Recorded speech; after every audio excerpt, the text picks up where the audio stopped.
Realme GT7 Pro அப்படிங்கிற ஒரு புது ஃபிளாக்ஷிப் ஸ்மார்ட் போனை சைனால லான்ச் பண்ணியிருக்காங்க. இதே போன் நவம்பர் 26ஆம் தேதி இந்தியாவில் லான்ச் பண்ணுறதா இருக்காங்க. ஸோ ரியல்மியோட GT7 Pro அப்படிங்கிற இந்த ஸ்மார்ட் ஃபோனில் என்ன விஷயங்கள் வருது அப்படிங்கிறத டீட்டெயிலாக இந்த வீடியோவில் பார்க்கலாம். வீடியோக்குள்ள போக முன்னாடி சேனல் சப்ஸ்கிரைப் பண்ணிருங்க. அப்படி பக்கத்துல பெல் ஐக்கனை பிரஸ் பண்ணி தொடர்ந்து உங்க ஆதரவு தாங்க. முதல்ல இந்த ஃபோனோட பில்ட்ல இருந்து ஆரம்பிக்கலாம். இந்த ஃபோனில் உள்ள ஃப்ரேம் பார்த்துட்டிங்கன்னா நமக்கு ஏவியேஷன் அலுமினியம் அப்படிங்கிற மெட்டல் செஞ்சிருக்காங்க. ஸோ இது ரொம்ப லைட் வெயிட்டாக இருக்கிறது மட்டும் இல்லாமல் ரொம்ப ஸ்ட்ராங்காகவும் இருக்கும் அப்படிங்கிற மென்ஷன் பண்ணியிருக்காங்க. மேலும் இந்த ஃபோனுக்கு IP68 மற்றும் IP69க்கான ரேட்டிங் இருக்கு. அதனால இந்த ஃபோனில் தண்ணி பட்டாலும் பிரச்சனை இருக்காது. குறிப்பாக சொன்னோம் கேட்டிங்கன்னா தண்ணிக்குள்ளே ஃபோன் விழுந்தாலும் எந்த விதமான பிரச்சனையும் இருக்காது. ஸோ அது போக தண்ணிக்குள்ளே ஃபோட்டோ எடுக்கிற மாதிரி சில மோட்ஸும் இருக்கு. அதை பற்றியும் இந்த வீடியோவில் சொல்கிறேன். இந்த ஃபோனோட பேக் சைட்லேயும் நமக்கு கிளாஸ் பில்டில் வருது. இந்த ஃபோனோட திக்னஸ் வெறும் 8.55 மில்லிமீட்டராக வருது. மேலும் வெயிட் அப்படின்னு பார்க்கும்போது 222.8 கிராம் வருது. ஸோ கொஞ்சம் வெயிட்டான ஃபோன் மாதிரி தான் தருது. ஸோ ஓரளவு இந்த Realme GT7 Pro build quality நல்லா இருக்குன்னு சொல்லலாம். அடுத்ததாக நமக்கு டிஸ்பிளே பற்றி பார்க்கலாம். ஃப்ரண்ட் சைடில் இந்த ஃபோனில் ஒரு 6.78 இன்ச்க்கான 80 LTPO ஈகோ ஸ்கொயர் அப்படிங்கிற ஒரு OLED டிஸ்பிளே கொடுக்குறாங்க.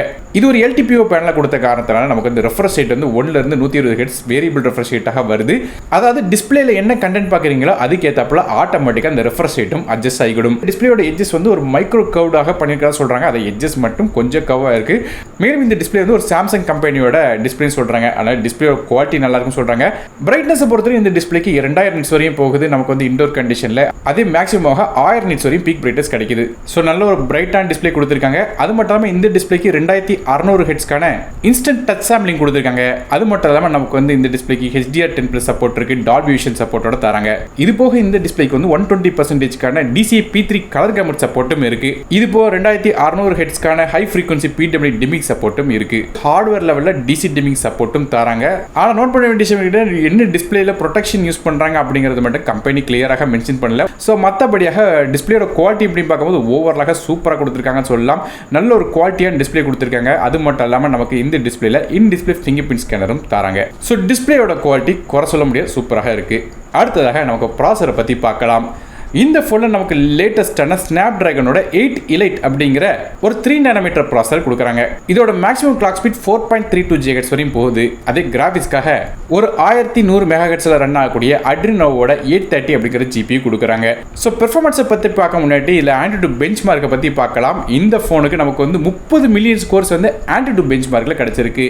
ஸோ நல்ல ஒரு ஹையான பீக் பெர்ஃபார்மன்ஸ் இந்த ஃபோன்லேருந்து கிடைக்கும்னு சொல்லி எதிர்பார்க்கலாம். ஆனால் நோட் பண்ண வேண்டிய விஷயம் கேட்டிங்கன்னா இப்போ ஒரு லீக்ஸ் இருக்கு. அதை வச்சு பார்க்கும்போது இந்த ரியல்மியோட GT7 Pro நமக்கு இந்த பெஞ்ச் மார்க்ஸில் ரன் பண்ணும்போது கொஞ்சம் ஹீட்டிங் அதிகமாக ஓவராக ஹீட் ஆகுது அப்படிங்கிற மாதிரியாக சில ஸ்க்ரீன்ஷாட்ஸ் ரிலீஸ் ஆயிருந்துச்சு.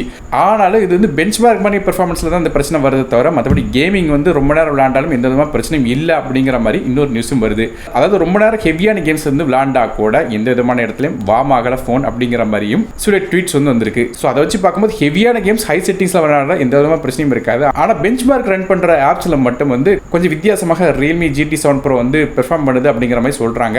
மற்றபடி ஹெவியான கேம்ஸ் விளையாண்டாலும் அந்த அளவுக்கு பெருசாக ஹீட் ஆகாது அப்படிங்கிற மாதிரி சொல்லியிருக்காங்க. காரணம் இதில் ஒரு 11,480 மில்லிமீட்டர் ஸ்கொயருக்கான VC லிக்விட் கூலிங் சேம்பர் கொடுக்கறதா சொல்லியிருக்காங்க. அது மூலமாக மெஜாரிட்டி ஆஃப் கேம்ஸ் நமக்கு 120 ஃப்ரேம் பெர் செகண்டில் சில ஹை கிராஃபிக்ஸ் கேம்ஸாக ரன் பண்ண முடியும் அப்படிங்கிற மாதிரி மென்ஷன் பண்ணியிருக்காங்க. இது போக கேமிங் விளையாடும் போது நம்ம சிக்னலில் எந்த விதமான ட்ராப் இருக்கக்கூடாது அப்படிங்கிற காரணத்தினால ஸ்கை கம்யூனிகேஷன் 2.0 அப்படிங்கிற ஒரு லோ ஃப்ரீக்வன்சி ஆண்டனா இந்த ஃபோனோட கொடுத்துருக்கா சொல்கிறாங்க. அது மூலமாக சிக்னலை இன்னும் இம்ப்ரூவ் ஆகி கொடுக்கும் அப்படிங்கிற மாதிரி மென்ஷன் பண்ணியிருக்காங்க. ஸோ கண்டிப்பாக ஃபோனில் பெர்ஃபார்மன்ஸ் நல்லா இருக்கும்னு சொல்லி எதிர்பார்க்கலாம். குறிப்பாக கேமிங்காக இருக்கட்டும் இல்லை 3D அப்ளிகேஷனாக இருக்கட்டும் கண்டிப்பாக இந்த ஃபோனால் பெர்ஃபார்ம் பண்ண முடியும். ஹெவியான ஆப்ஸ் கேம்ஸ் கொண்டு எல்லாமே நீங்கள் கண்டிப்பாக இந்த ஃபோனில் விளையாடலாம். அடுத்ததாக RAM மற்றும் இன்டர்னல் ஸ்டோரேஜ் பற்றி பார்க்கலாம். சைனாவில் இந்த ஃபோன் 5 விதமான கான்ஃபிகரேஷனை லான்ச் பண்ணியிருக்காங்க.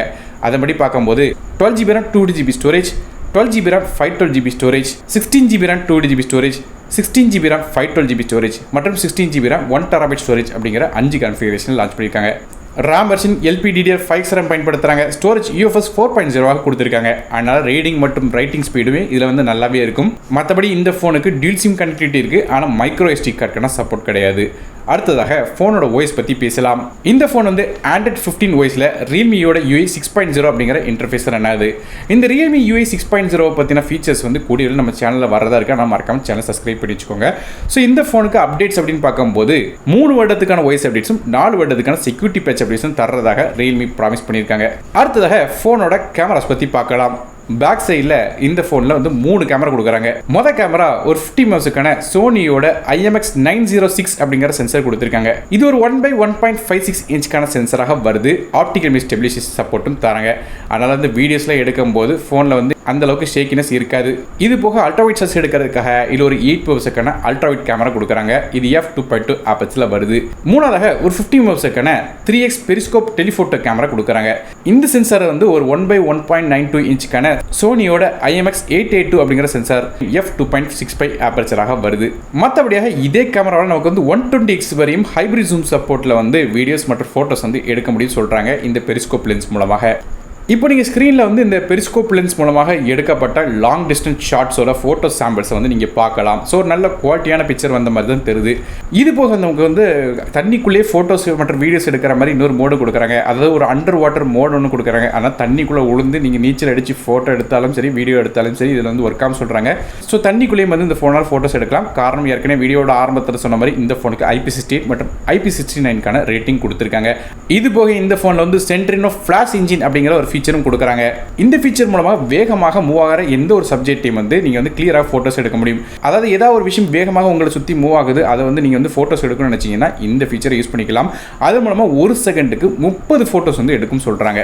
குறிப்பாக ஆப்டிகல் இமேஜ் ஸ்டெபிலைசேஷன் சப்போர்ட் வந்து இருக்கிற காரணத்தினால அதை யூஸ் பண்ணி ஒரு ஸ்டேபிளான வீடியோஸ் மற்றும் ஃபுட்டேஜ் வந்து இதால் எடுக்க முடியும்னு சொல்கிறாங்க. இது போக இந்த கேமராவில் எலிமினேட் அப்படிங்கிற ஃபீச்சர் இருக்குது. கேலரியில் நீங்கள் எடுத்த ஃபோட்டோஸில் வந்து ஏதாவது ஒரு விஷயத்தை நீங்கள் அழிக்கணும்னு நினச்சிங்கன்னா அது மூலமாக அழிக்கலாம். இது போக ரிமூவ் ஸ்மர் அப்படிங்கிற ஃபீச்சரும் இருக்குது. அதாவது பிளரான ஏதாவது ஃபோட்டோஸ் இருந்துச்சுன்னா அதை கிளியராக வைக்க முடியும். இது போய் அல்ட்ரா கிளாரிட்டி அப்படிங்கிற ஒரு மோடும் இருக்குது. பெரிஸ்கோப் டெலிஃபோட்டோ லென்ஸ் யூஸ் பண்ணும்போது கிளியரான ஃபோட்டோஸ் வந்து எடுக்கிறதுக்கு இது ஹெல்ப் பண்ணும். இதுமாதிரி பல விதமான மோட்ஸ் வந்து உள்ளே கொடுக்குறாங்க கேமராக்காக. மற்றபடி செல்ஃபி கேமரா பற்றி பேசலாம். ஃப்ரண்ட் சைடில் ஒரு 16 மெகாபிக்சலுக்கான சோனியோட ஒரு கேமரா கொடுக்குறாங்க. இது f2.45 ஆப்பர்ச்சரில் வருது. ஸோ ஃப்ரண்ட் சைடில் சோனி கேமரா கொடுத்துருக்கான்னு சொல்லியிருக்காங்க. ஆனால் என்ன சென்சார் அப்படிங்கிறது மட்டும் மென்ஷன் பண்ணலை. மற்றபடியாக இந்த ஃபோனுக்கு இன்ஃப்ராரெட் சென்சர் இருக்குது. ஆனால் ரிமோட்டை கூட இந்த ஃபோன் யூஸ் பண்ணிக்கிட முடியும். அடுத்ததாக ஆடியோஸ் பற்றி பேசலாம். இந்த ஃபோனில் நமக்கு வந்து USB Type-C ஆடியோ தராங்க. ஸ்டீரியோ ஸ்பீக்கர் சப்போர்ட்டோட ஹை-ரெஸ் ஆடியோ சப்போர்ட்டும் இருக்கு. அடுத்ததாக நெட்வொர்க்ஸ் பத்தி பேசலாம். இந்த ஃபோனில் நமக்கு 5Gக்கான SANC சப்போர்ட் இருக்கு. இது போக Wi-Fi 7, Bluetooth 5.4, dual band GPS, NFC மாதிரியான விஷயங்கள் கொடுக்குறாங்க. அடுத்தபடியாக பேட்டரிஸ் பத்தி பேசலாம். இப்போ ரீசெண்டாக பார்த்த ஃபிளாக்ஷிப் ஃபோன்ஸ் எல்லாத்துலேயும் வந்து நமக்கு வந்து 5000 mAh பேட்டரி அப்படிங்கிற கெப்பாசிட்டியை கூட்டி 6000 வரையும் போயிட்டாங்க. ஸோ அந்த வரிசையில் இந்த ஃபோனுக்கும் ஒரு 6500 mAh பேட்டரி கொடுக்குறாங்க. இது ஒரு சிலிக்கான் கார்பன் நெகட்டிவ் எலக்ட்ரோலைட் பேட்டரியாக வருது. பேட்டரியை சார்ஜ் பண்ணுறதுக்கு 120 வாட் ஃபாஸ்ட் சார்ஜிங் சப்போர்ட் தராங்க. ஸோ இதை மூலமாக சார்ஜ் பண்ணும்போது நமக்கு வந்து 50% சார்ஜ் வெறும் 14 நிமிஷத்தில் எட்டும் சொல்லியிருக்காங்க. ஸோ எப்படி பார்த்தாலும் ஒரு அரை மணி நேரம் நெருங்கும் போது நமக்கு வந்து ஃபுல் சார்ஜ் ஆகும் சொல்லி எதிர்பார்க்கலாம். இது போக இந்த பேட்டரியோட லைஃபும் நல்லா இருக்கும் சொல்கிறாங்க. கிட்டத்தட்ட 4 வருடம் யூஸ் பண்ணாலும் பேட்டரியோட லைஃப் வந்து நல்லா இருக்கும் அப்படிங்கிற மாதிரி மென்ஷன் பண்ணியிருக்காங்க. ஸோ ரொம்ப நாள் வந்து ஃபோனை யூஸ் பண்ணணும்னு நினைக்கிறவங்க கண்டிப்பாக இது யூஸ்ஃபுல்லாக இருக்கும். கலர்ஸை பொறுத்தவரை இந்த Realme GT7 Pro வந்து Mars orange, star trail titanium மற்றும் ஒயிட் அப்படிங்கிற கலர்ஸை வருது. கடைசியாக இந்த ஃபோனோட விலையை பற்றி பார்க்கலாம். சைனாவில் நமக்கு இந்த ஃபோன் 12GB 2GB ஸ்டோரேஜ் அப்படிங்கிற ஸ்டார்டிங் வெர்ஷனோட விலை வந்து 43200 அப்படிங்கிற ப்ரைசிங்கில் வந்து லான்ச் பண்ணியிருக்காங்க. ஸோ இந்தியாவுக்கு வரும்போது எப்படி பார்த்தாலும் ஒரு 50000 ரூபாய்க்கு மேலே வந்து இந்த ஒரு ப்ரைசிங் இருக்கும்னு சொல்லி எதிர்பார்க்கலாம். ஸோ எப்படி பார்த்தாலும் ஒரு 50,000 60,000 ரூபாய்க்குள்ள கண்டிப்பாக லான்ச் ஆகிறதுக்கான வாய்ப்புகள் இருக்குது. ஸோ நீங்கள் இந்த Realmeயோட GT7 Pro ஸ்மார்ட் ஃபோனை பற்றி என்ன நினைக்கிங்க அப்படிங்கிறத கீழே கமெண்ட் செக்ஷன் மென்ஷன் பண்ணுங்கள். வீடியோ பிடிச்சா ஒரே லைக் கொடுத்துருங்க. உங்கள் ஃப்ரெண்ட்ஸ் போட்டு ஃபேமிலிஸ்க்கு ஷேர் பண்ணிவிடுங்க. நானும் டெக் தமிழுக்காக மற்ற வீடியோ சந்திக்க வரை நன்றி, வணக்கம்.